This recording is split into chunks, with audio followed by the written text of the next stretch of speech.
Hey everyone, welcome back. My name is Emmanuel, and if you are struggling with porn or if you know someone who's struggling with porn, you are at the right place at the right time. Now, in this video, we're going to go over the next step, which is healthy communication with yourself and with others. And if you have not watched the other steps, go back, watch those episodes, hear our story before you come on to this video. Now, before I dive into this, make sure that you like, subscribe, comment, all that good stuff, because that tells the algorithm that, hey, this is great, gets it out to more people. And guys, I'm telling you, just by pressing that button, you can save marriages, prevent rapes, prevent suicides. And I know this because we've helped over 800 people overcome this using this process.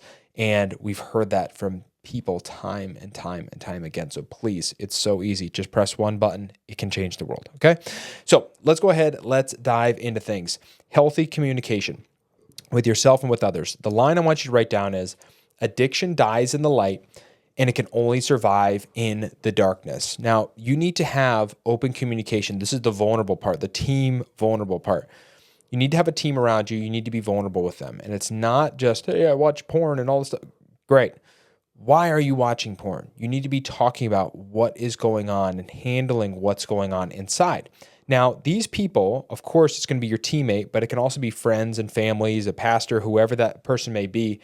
These people need to have times that are available for you to talk to. You should not put tons and tons of responsibility on someone who does not want to be on your team in this process. That's just not a good idea.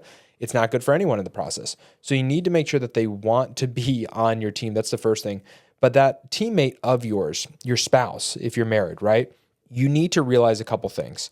You need to be having them as your teammate because you can talk regularly about what's going on. Remember, it's not about just, oh, I'm horny for porn. It's, what am I feeling in this moment? Am I hungry, angry, lonely, tired, bored, stressed, or is there something deeper inside that I've been repressing for a long time that I need to just start handling like a man and not like a boy who's scared?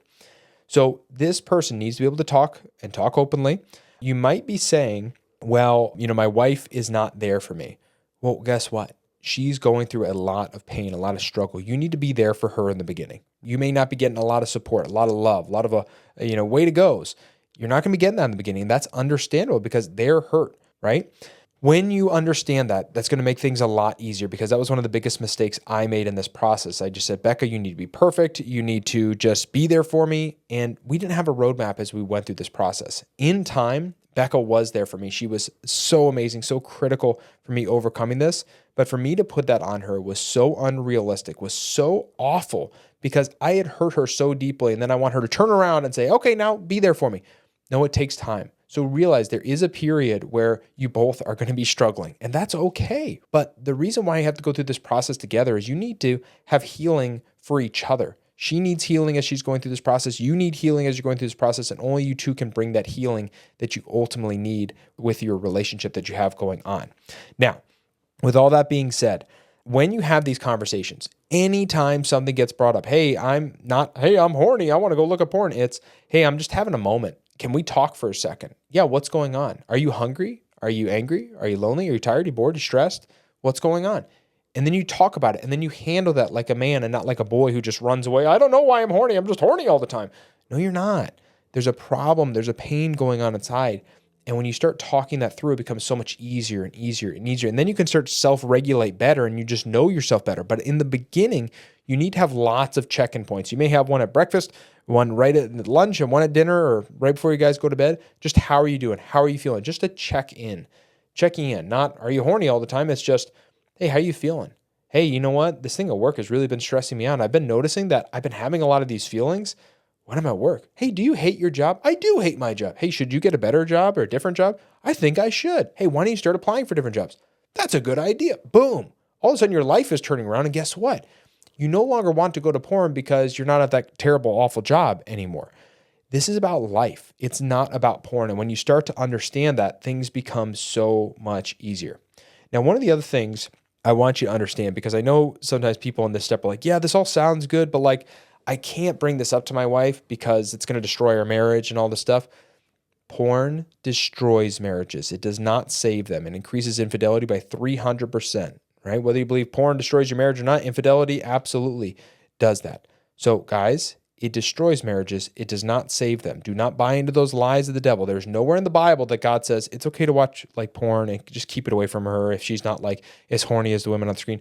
Guys, That's not the way the Lord wants you to live. The Lord wants you to have love, joy, peace, patience, kindness, gentleness, self-control. The devil wants you to have none of those things. Paranoia, anger, anxiety, fear, low self-esteem, low self-worth. He wants you to hate yourself.